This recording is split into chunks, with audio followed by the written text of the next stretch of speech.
It seemed inevitable for a few years now that disc brakes will start to dominate the specification of new bikes, and I think we've reached that point now. But this is the first time I've ever actually got to use a set on a road bike, and I'm incredibly interested, first of all, to know what they feel like, but also as to whether we as cyclists will actually benefit from this in the long run.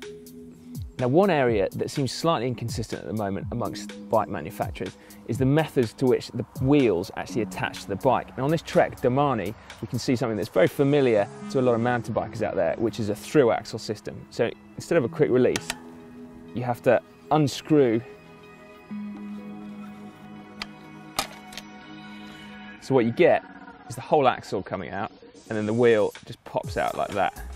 Now, what this means is that the wheel is much stiffer in the frame, and also the disc is always in exactly the same place. Because I have it on good authority from our friend Kaylee Fretz, the tech editor over at VeloNews, that one of the problems that is plaguing disc brakes on road bikes when it's a standard quick release is that they're actually quite noisy. Something you would never realise riding a mountain bike, given all the trail noise and the noise that the bike makes, is that a disc can ping against the pads and actually end up making quite a racket, which is something that we just wouldn't be used to on road bikes. So to get around it, through axles actually solve that problem.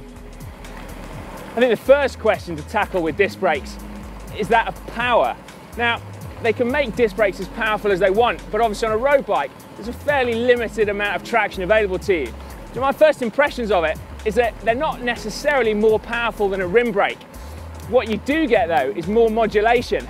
To summarise that, the amount that you can pull the lever between the brakes just starting to come on and then locking your wheel up is huge, much bigger than with rim brakes.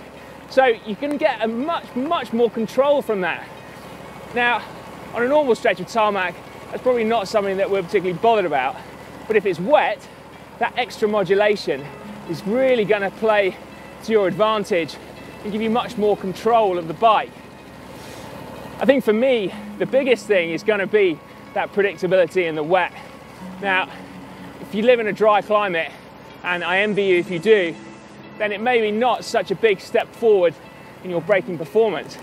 But a lot of the riding that I do is probably in the rain. And that means that having brakes that feel exactly the same, wet or dry, is a real advantage.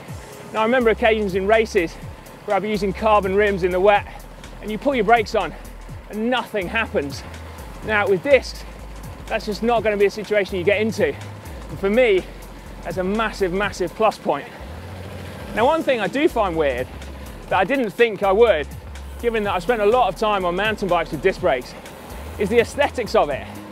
Like from a cross section, I love the look of a disc brake bike, but when I'm looking down, that doesn't look like a road bike to me. Now, that's not a problem per se, but it makes the whole bike feel to me quite different, really. I'll get over it pretty quickly, but right now, it just doesn't feel like it's a road bike. Maybe someone needs to win the Tour de France on one. Now, one other thing I absolutely love about disc brakes, particularly on this Trek Domani, is that I've got hydraulic levers. So I've got Di2 plus hydraulic discs. So there are no cables on this bike. Now, that's just great as far as I'm concerned. Although there's no problem with gear cables and brake cables, they are one of the most irritating things that regularly go wrong on a bike. And again, particularly if you're riding in the wet, getting rid of them altogether is such an advantage. I suppose then, the question is, are disc brakes worth it? Now, a lot of that is going to depend on where you ride. If you ride in somewhere temperate, like Great Britain, then they're going to make a big difference, I think. If I lived in Southern California, and I wish I did, then I'm not entirely sure it'd make such a big difference to my riding. There's also a question about making your old bikes obsolete. Now, would I sell my bike to buy one with discs? No, not at the moment. But if I buy another bike soon, will it have disc brakes on it?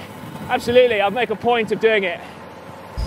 There's an old phrase in cycling that to go fast, you need to be able to stop fast. Braking is a complex skill though, so here's how to do it. Your front brake is your friend. Yes,